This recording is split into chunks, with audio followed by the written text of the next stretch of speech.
여호와의 교회가 다윗 성으로 들어올 때에 사울의 딸 미갈이 창으로 내다보다가 다윗 왕이 여호와 앞에서 뛰놀며 춤추는 것을 보고 심중에 그를 업신여기니라.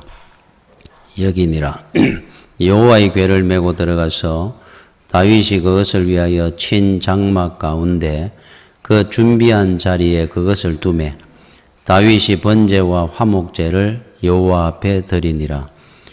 다윗이 번제와 화목제 드리기를 마치고 만군의 여호와의 이름으로 백성에게 축복하고 모든 백성 곧 온 이스라엘 무리에게 남녀를 막론하고 떡 한 개와 고기 한 조각과 금포도 떡 한 덩이씩 나누어 주매 모든 백성이 각기 집으로 돌아가니라.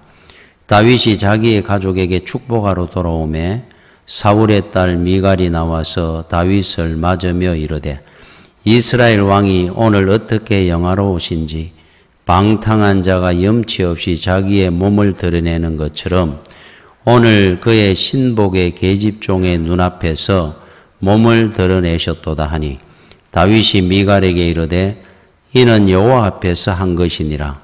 그가 내 아버지와 그의 온 집을 버리시고 나를 택하사 나를 여호와의 백성 이스라엘의 주권자로 삼으셨으니 내가 여호와 앞에서 뛰놀리라. 내가 이보다 더 낮아져서 스스로 천하게 보일지라도 네가 말한 바 계집종에게는 내가 높임을 받으리라 한지라.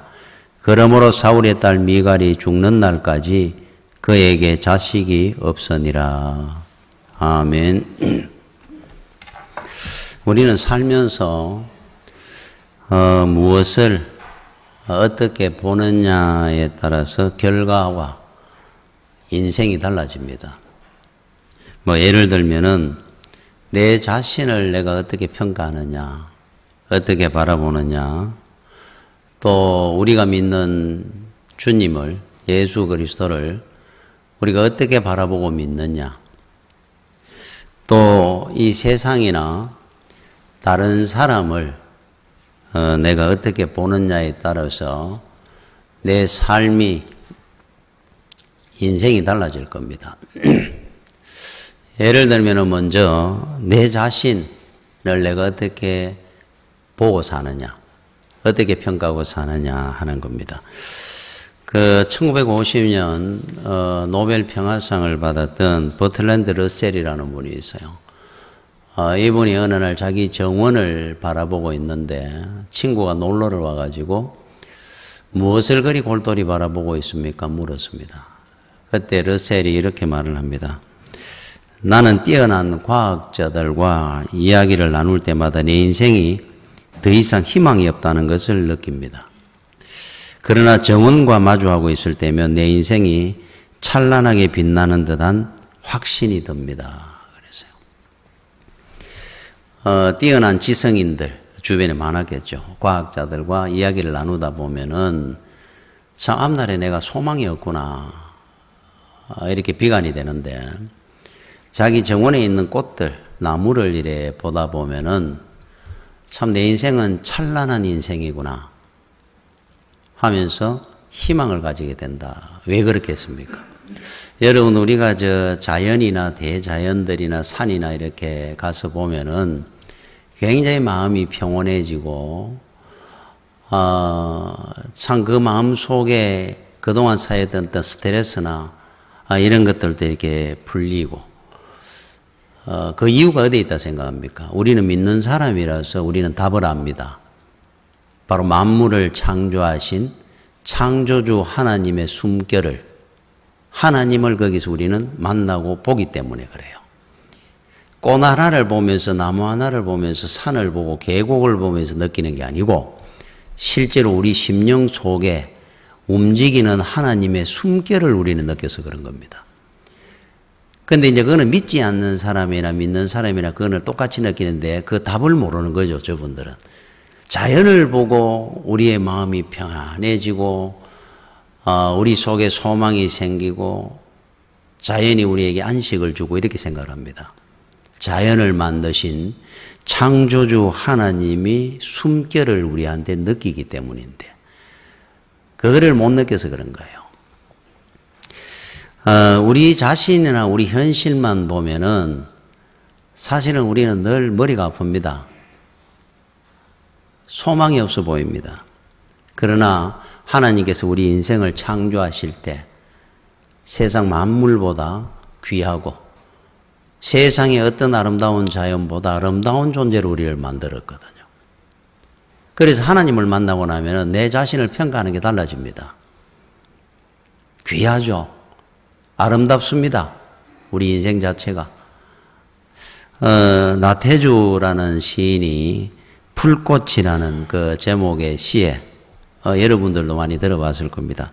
자세히 보아야 예쁘다. 풀꽃을 볼 때 오래 보아야 사랑스럽다. 너도 그렇다. 일어났어요. 어떻게 우리가 풀꽃이 예쁘고 사랑스러운 우리와 비할 바가 있겠습니까? 우리 인생들과.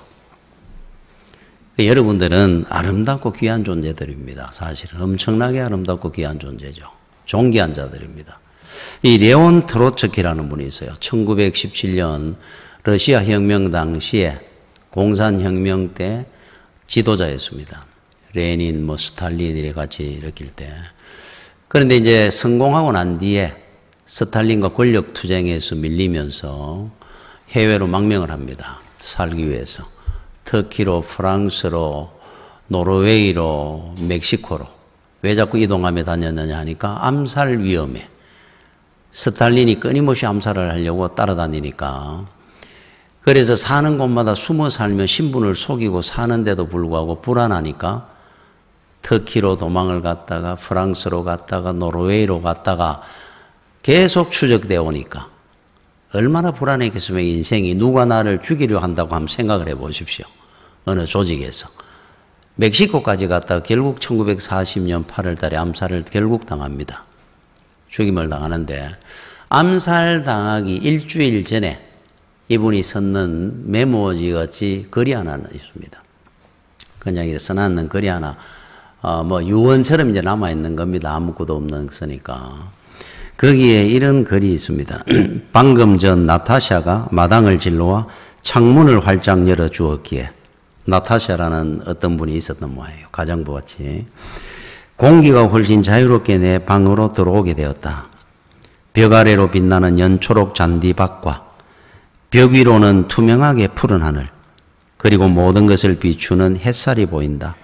인생은 아름다워라. 이렇게 마무리해 놨습니다. 암살의 위험 속에 사는데 끊임없이 추적하고 피하고 도망다니는 인생인데도 불구하고 이 사람은 인생은 아름답다 그러면서 죽음을 맞습니다. 무신론자입니다. 공산주의자입니다. 그가 볼 때도 인생은 이렇게 아름답다는 거예요. 무엇을 보면서?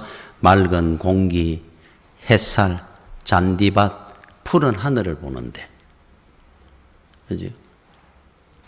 하나님께서 우리 인간을 창조하시고 하나님의 형상대로 창조하시고 심히 아름답고 좋았더라 그럽니다. 우리도 내 낳은 자식 이쁘다 못생겼다를 떠나가 내 닮은 것으로 얼마나 기뻐합니까? 이뻐합니까? 내 닮았다는 것이. 하나님의 그 성품, 신의 성품을 우리가 닮아서 나왔거든요. 창조를. 그때 하나님이 우리를 보면서 심히 아름답고 좋았더라. 우리는 아름다운 인생들입니다, 사실. 그래서 다나카 요네코 여사 같이 참 팔다리를 다 잃은데도 불구하고 사는 것이 황홀하다. 그래요. 하루하루가 너무너무 기쁘고 감사한 겁니다. 이게 예수 믿는 사람의 특징입니다, 특징. 그런데 하나님을 떠나면은 인생은 추해집니다. 하나님 안에 있을 때만이 가능한 아름다운 인생이에요. 탕자죠, 탕자. 돼지 쥐염 열매를 먹는 더럽고 추한 인생으로 떨어져 나가는 겁니다. 그래서 저와 여러분들은 이 땅에 어느 누구보다 가장 복된 인생을 사는 겁니다. 가장 아름다운 인생을 앞으로 살게 될 겁니다. 우리는 우리 자신을 어떻게 봐야 되느냐? 하나님을 바라보고 나를 보는 겁니다. 지금 여러분들이 현실을 보고 문제를 보고 어렵고 힘든 일이 있고 머리가 아픕니까? 상관없습니다. 과정일 뿐입니다. 훗날 여러분이 세월이 지나고 우리 자식들한테 주변의 많은 사람들 앞에 내 인생은 아름다웠노라고 간증하며 말할 때가 올 겁니다. 분명히 하나님께서는 우리를 아름다운 인생으로 이끌어 가기 때문이에요. 또 하나, 우리 주님을 여러분들은 어떻게 보고 어떻게 믿고 있는지 그것으로 인해 우리 신앙 상태가 달라질 겁니다. 여러분, 사람은 절대로 변화가 안 됩니다. 우리가 흔히 천성이라 그러기도 하는데 성격 하나 바꾸기 어렵습니다. 진리 안에서만이 변화된다고 성경은 말씀을 합니다. 여러분, 그런데 진리는 눈에 보입니까? 눈에 보이지 않습니다. 빛은 눈에 보입니까? 우리가 빛을 인식하는 겁니다. 빛의 색깔이라든지 빛의 어떤 실체는 우리가 못 보는 겁니다, 실제로. 사물이 눈에 보이니까 빛을 직감하는 거예요. 그러면 빛을 볼 수 있는 방법이 하나 있습니다. 프리즘입니다. 프리즘을 통과하면서 빛의 색깔이라든지 빛의 실체를 우리는 실제로 봅니다. 진리도 빛과 똑같습니다. 진리는 눈에 보이지 않습니다. 진리의 프리즘을 통과하면서 우리는 진리를 보게 되고 알게 된 겁니다. 진리의 프리즘이 뭡니까? 성자 하나님이신 예수 그리스도가 이 땅에 인간의 형상을 입고 이 땅에 오셔서 진리를 보여주신 겁니다. 우리는 진리 그러면서도 진리의 기준을 갖고 인생을 판단하고 살아야 되는데 진리가 없으면 참과 거짓을 모릅니다. 옳고 그름을 분별 못합니다. 기준이 없으니까. 내가 판단하기 옳으면 옳은 겁니다. 내가 도둑질을 하고 살아도. 내가 잘 산다 생각하는 사람들이 있어요. 다른 사람을 억울하게 만들어도 내가 행복하면 그만이라 생각하는 사람들 많습니다. 기준이 없어져 버렸어요. 그런데 여러분들은 왜 예수를 믿으면 섬길 줄 알고 양보할 줄 알고 희생할 줄 알고 남을 나보다 낫게 여길 줄 아는 인생이 됐느냐? 진리가 기준이 돼서 그런 겁니다, 이제는. 그런데 우리는 어떻게 진리를 만나고 보았다는 겁니까? 진리는 보이지가 않는 것인데. 그래서 하나님께서 우리에게 진리를 볼 수 있는 프리즘을 보내주셨는데 그분이 바로 인간의 형상을 입고 오신 예수 그리스도입니다. 예수님의 그 삶과 하신 말씀이 진리입니다. 그래서 우리 주님을 바라보면서 우리는 진리를 보게 된 겁니다. 그전에는 진리라고는 우리는 듣기는 들었는데 진리가 너희를 자유케 하리라. 우리 주님이 하신 말씀처럼. 진리를 못 봤어요. 진리가 무엇인지 우리는 이해를 못했던 겁니다. 이제는 아주 쉽습니다. 통과되는 그것만 보면 되니까. 주님으로부터 나오는 말씀, 주님으로부터 나오는 그 삶이 진리입니다. 색깔이고 실체가 이제는 보기 시작한 겁니다.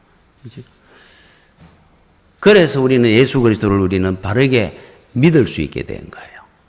자, 그렇지 아니할 때 요한복음 9장 39절에 41절까지 바리새인은 주님을 몰랐습니다. 진리인 줄. 그래서 바리새인한테 주님이 하시는 말씀입니다. 예수께서 이르시되 내가 심판하러 이 세상에 왔으니 보지 못하는 자들은 보게 하고 보지 못하는 자들은 보게 하고 구원입니다. 보는 자들은 맹인이 되게 하려 함이라 하시니 심판입니다. 진리는 못 봅니다. 안 보입니다. 예수를 보면서 진리를 보게 된 겁니다. 구원받은 자들이. 주님이 진리임을 알고 주님이 바로 창조주임을 알게 된 사람들은 구원받은 사람이죠. 이건 뭐 동전의 양면과 같습니다. 구원에 제외되면 심판이고 심판에서 벗어나면 구원이죠. 그런데 우리 주님을 진리인 줄 못 보는 겁니다. 맹인이 돼가지고. 이 사람은 심판입니다. 지옥 가는 거죠. 아주 쉽게 이야기를 하시는 겁니다. 그러면서 40절에 바리새인 중에 예수와 함께 있던 자들이 이 말씀을 듣고 이르되 우리도 맹인인가? 이거는 자기들 스스로 깨달아가지고 반성하는 말이 아니고 비웃는 말입니다. 그러면은 우리도 맹인이란 말이야? 자기가 맹인이 아니라는 뜻이에요. 그럴 리가 없다는 뜻입니다. 왜 그러냐 하니까 세상에 가난하고 무지한 절 못 배운 자들은 혹시 맹인이라 할 수 있어도 자기들이 볼 때 뭐 세상을 전혀 모르니까 이 사람들은 돈이 어디에 있는지 출세를 하려면 어느 줄에 서야 되는지 자기들은 안다는 거예요.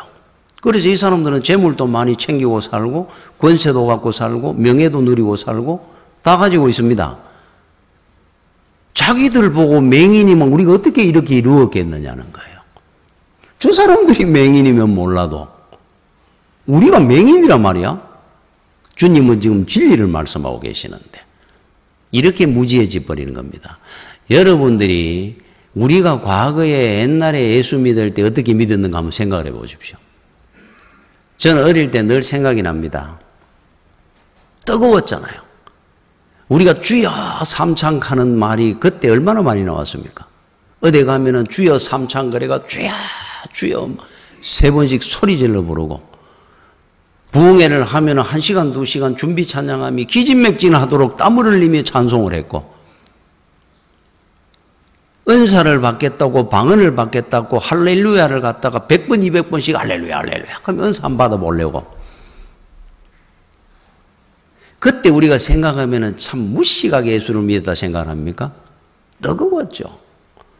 사모하는 마음이 간절했습니다. 그때는 무슨 방언 하나를 더 받고 덜 받고가 문제가 아니고 그 간절함이 은혜를 받는 겁니다. 이 나라가 복을 받았지 않습니까? 우리 집도 복을 받았죠. 간절히 매달렸습니다. 우리 어머니도. 그런데 언제부턴가 한국교회가 식어졌어요. 풍요로워졌으니까. 많이 가졌으니까. 지킬 게 많아지고 나니까. 미국이나 유럽의 대형 교회들이 미국에는 한인교회들한테 세를 많이 준다 그럽니다. 미국 교회 뭐 일주일에 한 번 예배 드리는데 한국 교회는 뭐 새벽 기도도 하죠. 수요일 예배도 드리고 주일 오후 예배 저녁 예배도 드리고 하니까 빌려 쓰는 겁니다. 교회를 빌려주고 그냥 섭니다. 돈을 받고. 유럽에는 그 엄청난 성전들이 얼마나 많습니까? 100년씩 지은 성전들도 있는데. 그런데 그 많은 성전들이 텅텅 비어가지고 공연장으로 오페라하는 공연장으로도 쓰이고 뭐 물러가 스케이트장 하는 데도 있다 그러네. 풍요가 믿음의 실현기를 만드는 겁니다. 그죠? 그래서 이 사람들은 부족함이 없었으니까 바리새인들은 필요성을 못 느낍니다. 구원에 대해서.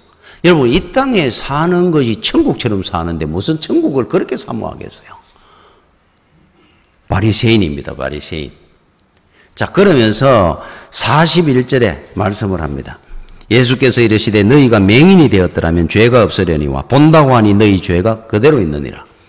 차라리 하나님을 안 믿고 몰라가지고 그랬더라면 차라리 죄가 없다고 할 수도 있었겠는데 누구보다도 하나님은 잘한다고 하면서도 진리를 못 보니까 네 죄가 그대로 있는 이는 심판을 받게 될 것이다. 자 그러면은 여러분들에게 제가 한번 물어보겠는데 여러분들은 지금 예수를 믿습니다. 맹인입니까? 눈뜬 자입니까? 주님은 바리새인을 보고 맹인이라 그랬습니다. 진리에. 주님은 이 땅에 오신 진리를 보여준 진리의 프리즘입니다.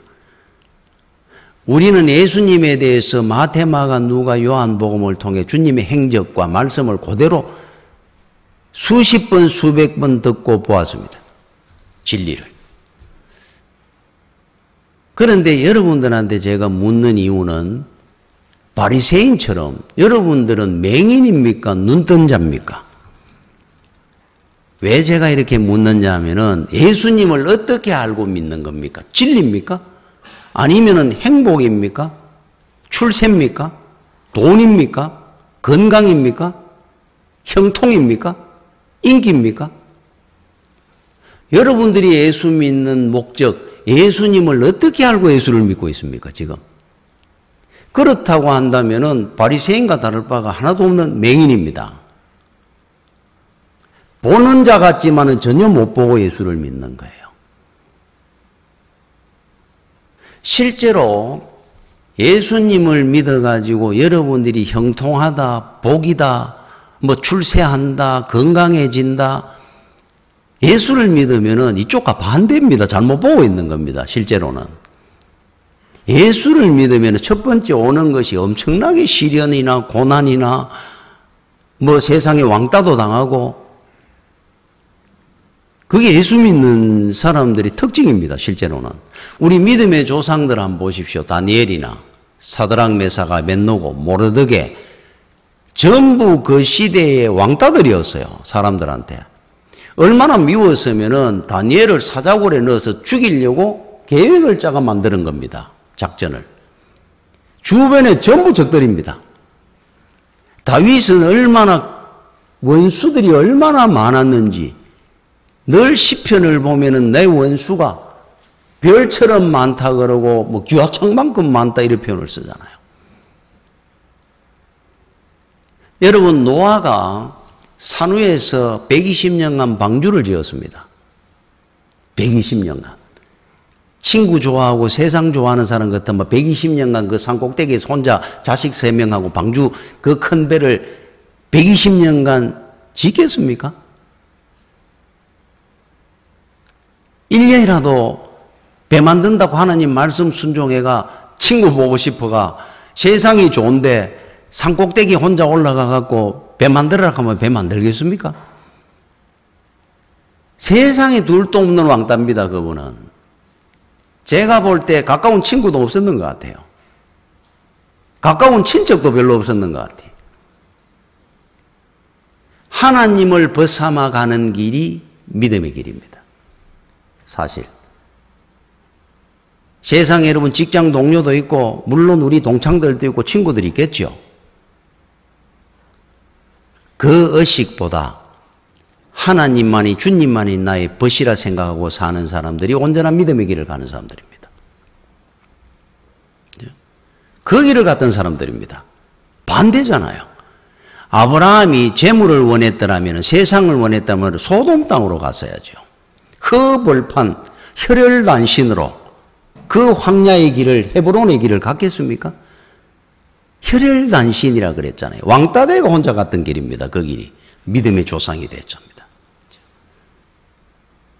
우리가 아는 예수님을 여러분들이 어떻게 알고 믿고 있는지를 스스로 한번 확인해 보셔야 됩니다.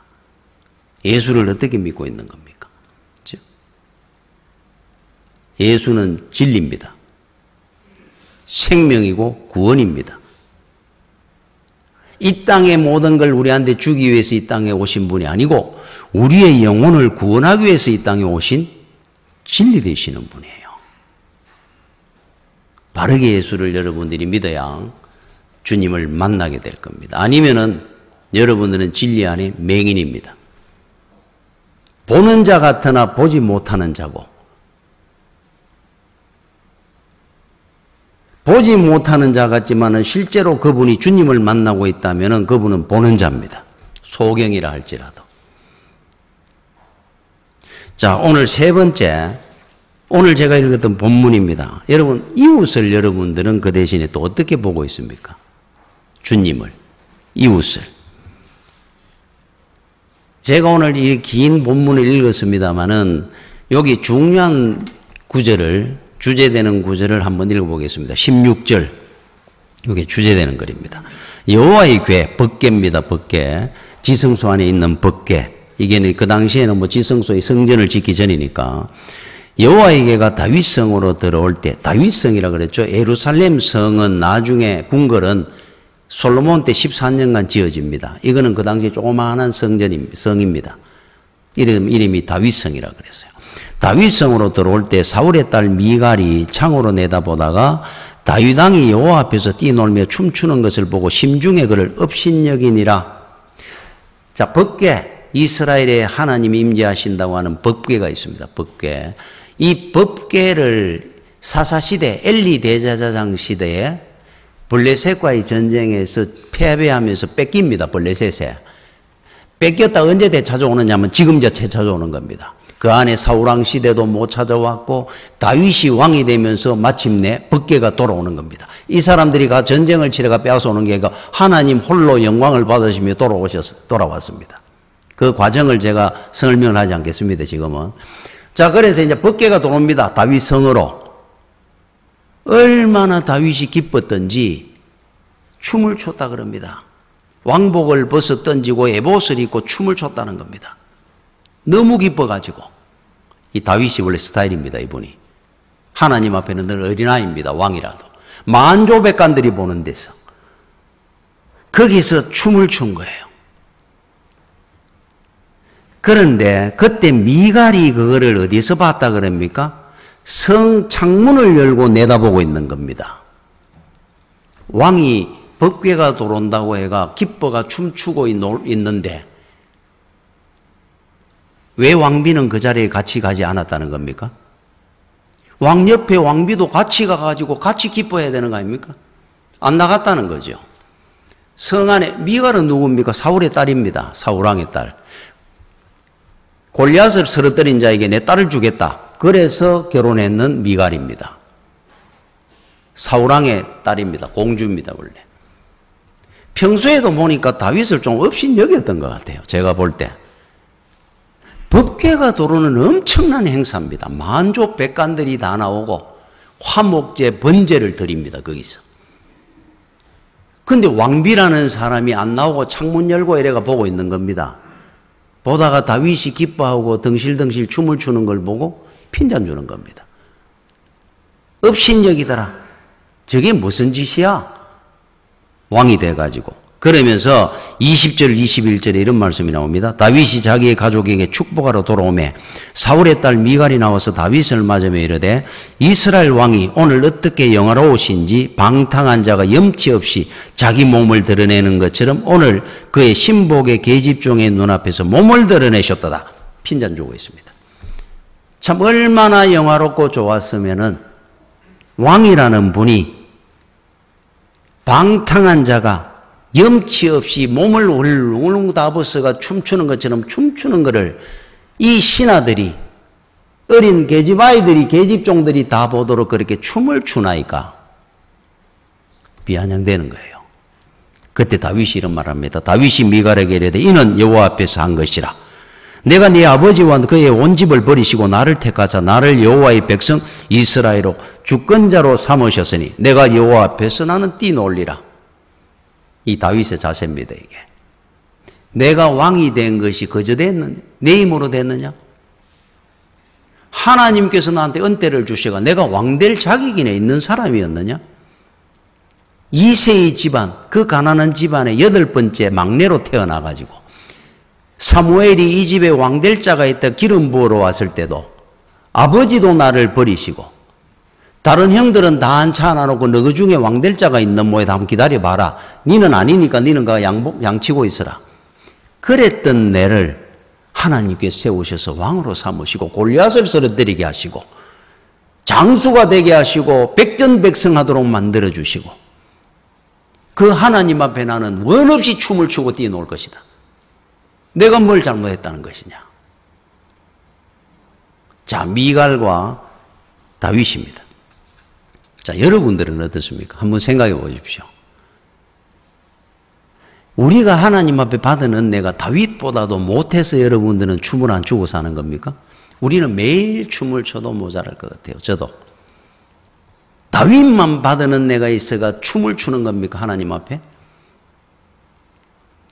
우리도 매일 평생 하나님 앞에 춤추고 살아도 모자랄 인생들입니다. 그런데 미갈은 다윗이 하나님 앞에 어린아이처럼 뛰노는 걸 보면서 핀잔을 하는 겁니다. 첫 번째 잘못이 뭔 줄 압니까? 창문으로 내다봤기 때문에 그런 거예요. 하나님 나라는 참여해야 되는 나라입니다. 창문으로 멀리 구경하는 사람이 되면 은혜를 못 받습니다. 반드시 시험 듭니다. 여러분들이 누구를 보든지 간에 자식이 아버지를 볼 때 창틈으로 보면 안 됩니다. 학생이 선생님을 볼 때 창문으로 보면 안 되는 겁니다. 존경을 못하게 됩니다. 그래서 우리 하나님은 창문으로 보는 자를 싫어합니다. 참여하는 자를 기뻐하는 거예요. 노아의 아들들이 셈과 함과 야벳인데 노아가 마지막에 자식들한테 축복 기도를 해주는데 셈과 야벳은 축복해주고 함은 저주합니다. 이유가 어디에 있었습니까? 함은 창문으로 아버지를 봤거든요. 술이 취해가 넘어져 있는 것을 보고 따님이 흉을 봤습니다. 셈과 야벳은 거기에 옷을 아버지를 덮어줬습니다. 창문으로 안 봤기 때문에. 주님을 여러분들은 어떻게 보고 있습니까? 창으로 보면 안 됩니다. 주님 앞에 여러분은 바르게 바라봐야 되지. 주님을 창으로 한번 봐보십시오. 시험이 들게 되어 있습니다. 여러분 요한복음 12장에 마리아가 우리 주님에게 300데나리온에 하는 향유 부어드릴 때 주님이 얼마나 기뻐하셨는지, 축복을 하는 그 자리에 딱 한 사람, 주님을 창으로 본 사람이 있었어요. 가룟 유다입니다. 그거를 팔아가지고 가난한 자들에게 나눠주지, 그거를 그렇게 쏟아버립니까? 낭비하느냐라고. 그런데 그 뒤에 여러분 읽어보면 이렇게 나옵니다. 그는 동괴를 맡은 자라.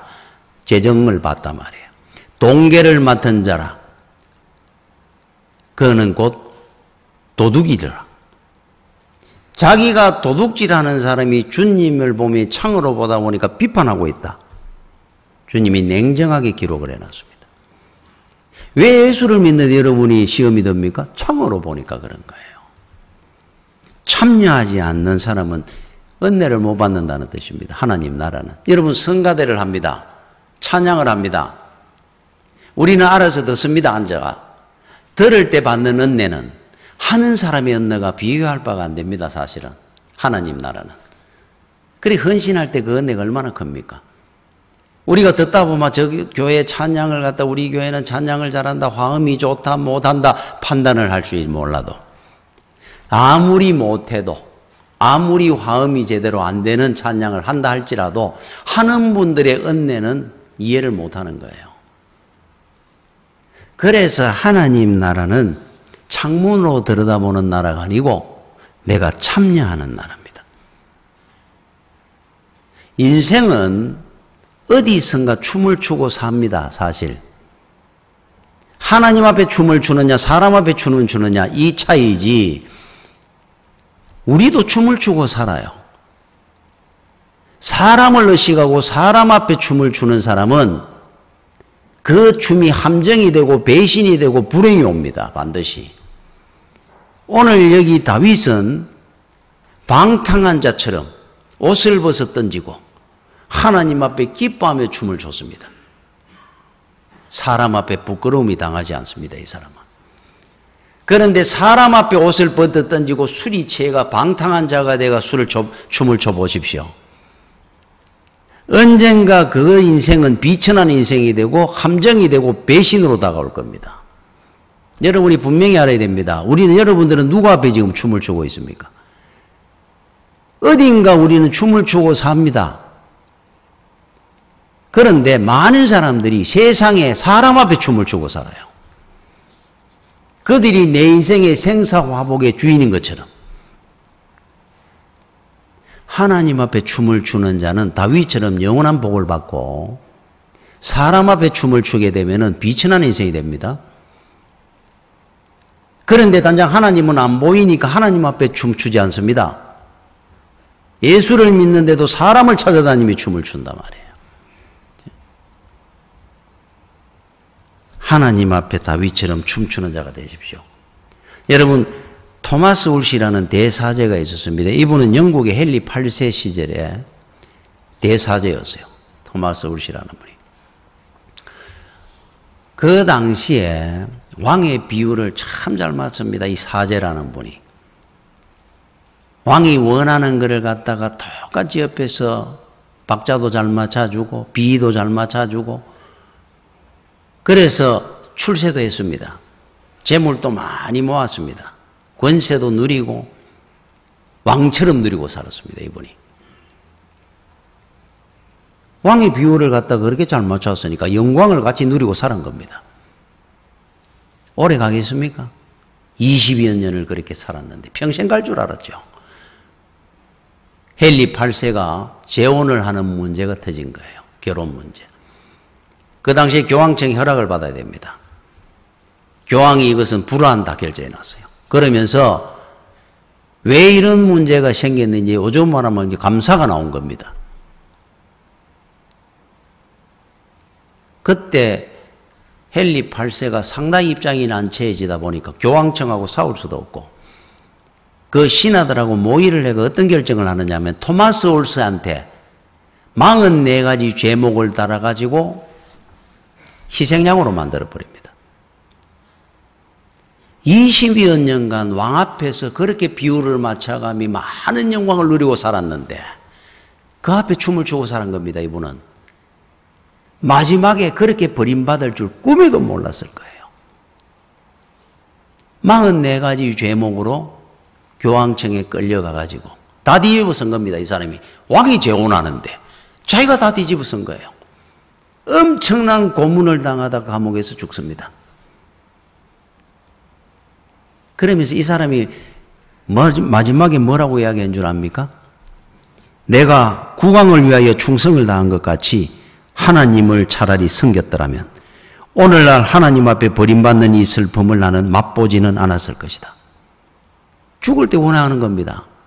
이걸 다른 말로 하면 어떤 말이겠습니까? 내가 국왕을 위하여 춤을 추는 것 같이 하나님 앞에 춤을 추고 살았더라면 이 배신과 슬픔과 불행은 나한테 없었을 것이다. 이 말하고 똑같습니다.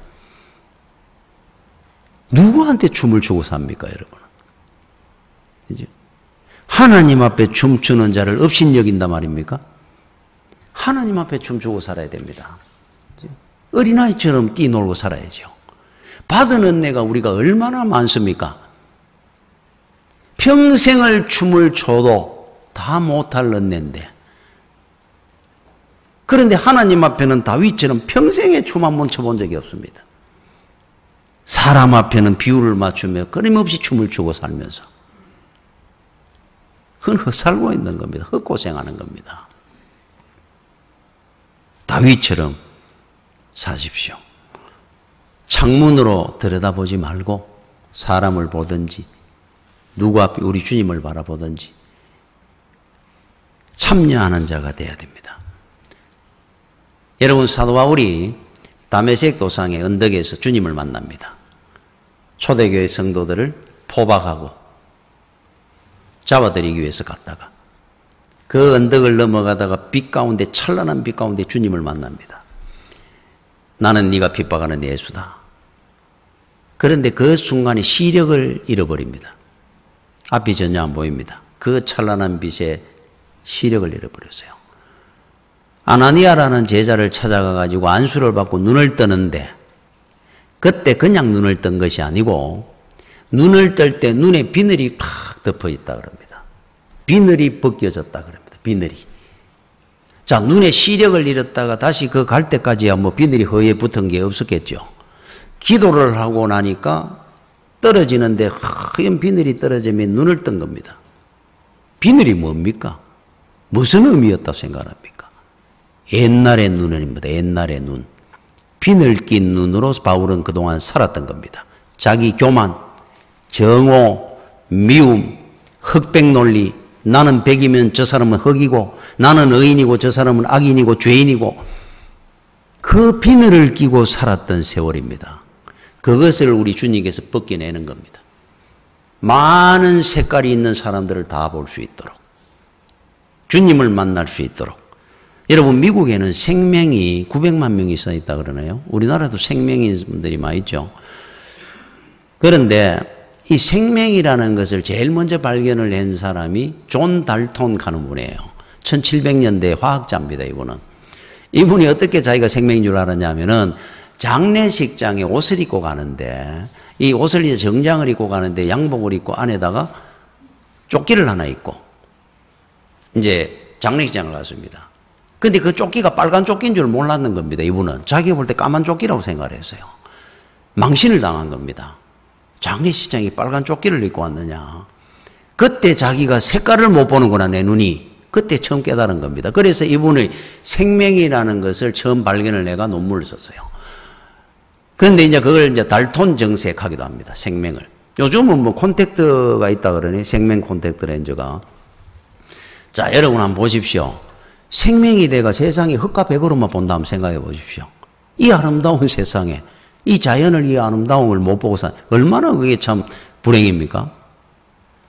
그런데 세상에 우리 보는 생명도 이렇게 안타깝지만은 영적 생명이 있습니다. 영적 생명. 사도 바울이 주님을 만나기 전인 것처럼 영적 생명입니다. 그러나 세상을 흑백으로만 봅니다. 흑백으로 볼 때 자기는 뭐겠습니까? 늘 백입니다. 의인입니다. 저쪽은 늘 흑입니다. 이거를 우리 영적 생명이라 그럽니다. 그러면은 나는 영적 생명일까? 정상일까? 확인해 보는 방법이 하나 있어요. 여러분들이 여러분과 생각이 다르고 뜻이 다른 사람이 볼 때 나쁘게 보이고 흑으로 보이고 그를 보면서 정오와 미움이 생기고 보면은 그분은 영적 생명입니다. 나중에 하나님 앞에 네가 흑이 약할지 누가 안다고. 세상을 흑백으로 본다는 거잖아요. 그래서 셰익스피어가 오셀로라는 작품에 보면은 정오와 미움으로만 남을 판단하고 보는 사람을 푸른 눈의 괴물이라고 표현해 놨어요. 푸른 눈의 괴물들 세상에 흑백으로만 보고 자기 뜻과 생각과 이념이 다르면 전부 적이고 나쁜 인간이고 흑이라 생각하는 사람들. 푸른 눈의 괴물들이라 그랬어요. 여러분 그 탕자의 비유가 나옵니다. 누가복음 15장에. 우리는 알 때 보면 탕자의 비유가 깁니다. 본문이. 우리가 전반만 자꾸 우리가 설교를 하고 인용을 하죠. 탕자가 뭐 재산 받아가지고 다 탕진하고 집에로 돌아왔을 때 아버지가 안고 끌어안고 뭐 다락지 깨주고 비단 옷 입히고 송아지 잡아가 잔치를 베풀고 죽었던 내 아들이 살아왔다 기뻐하더라. 우리는 주로 여기까지 알지 않습니까? 그 뒷부분이 연속됩니다. 형 이야기가 나옵니다. 형 이야기. 탕자의 형. 그래가지고 큰 잔치를 베풀는데 형이 어디에 앉아 있습니까? 잔치집에 같이 기뻐한 것이 아니고 집 밖에 나가가지고 담장 옆에 쭈그려 앉아 있습니다. 그래 아버지가 너는 왜 여기 앉아 있느냐? 집에는 잔치를 보고 동생이 살아 돌아왔는데 그때 형이 그런 말을 합니다. 아버지 너무 섭섭합니다. 동생은 재산 다 가지고 탕진하고 저렇게 막 살다가 돌아왔는데 송아지 잡고 가락지 깨주고 신발 신기고 저렇게 챙겨주고 잔치를 하면서 저는 지금까지 아버지 말 안 들은 거 한 번도 없었고 재산 탕진한 거 없고 우리 재산 우리 집에 늘 나는 유익이 되도록 살았고 그런데 저한테는 왜 잔치 한 번 안 베풀어줬습니까? 지금까지. 돼지 한 마리도 안 잡아줬지 않습니까? 항의를 합니다. 영적 생명입니다. 이 사람은. 더 큰 걸 못 봅니다. 동생은 재산 탕진하고 나는 성실하게 살았어. 구분합니다. 쟤는 흑이고 나는 백인데 왜 아버지가 나한테 그 많은 상급을 안 줍니까? 푸른 눈을 가진 괴물입니다. 자, 여러분들도 지금 이제 돌아봐야 됩니다. 내 자신을 어떻게 보고, 우리는 아름다운 인생입니다. 주님을 어떻게 보고 있습니까? 주님은 돈, 명예, 권세가 아니고 진리입니다. 구원은 구원주입니다. 여러분들이 이웃을 어떻게 보고 있습니까? 창문으로 보지 마십시오. 은혜를 못 받습니다. 주님을 보실 때도. 가룟 유다처럼. 다른 이웃을 볼 때도 흙과 백으로 보지 말고 각기 다른 아름다운 색들을 갖고 있는 많은 사람들이 색을 함께 볼 수 있는 눈을 가지고 살아야 됩니다. 나중에 하나님 앞에 갔을 때 하나님 나는 백이고 쟤는 흑입니다. 한번 켜보십시오. 하나님이 뭐라고 심판하실지. 늘 기억하십시오. 우리 주님 말씀처럼. 내가 흑일 것이다라고 생각하고 저를 백처럼 생각하고 살아야 됩니다. 푸른 눈을 가진 괴물이 내가 되겠습니까? 우리가? 은혜 안에 승리하는 여러분들이 되시기를 축원합니다. 기도하겠습니다. 주의 은혜를 감사를 드립니다. 항상 은혜 가운데 함께 하시고 지켜주신 하나님, 항상 우리가 믿음으로 승리하게 하시며 이 땅에 사는 날 동안 다윗처럼 하나님 영광 돌리고 어린아이처럼 기뻐하며 사는 주의 성도들 되게 하여 주옵소서. 예수님 이름으로 기도드립니다. 아멘.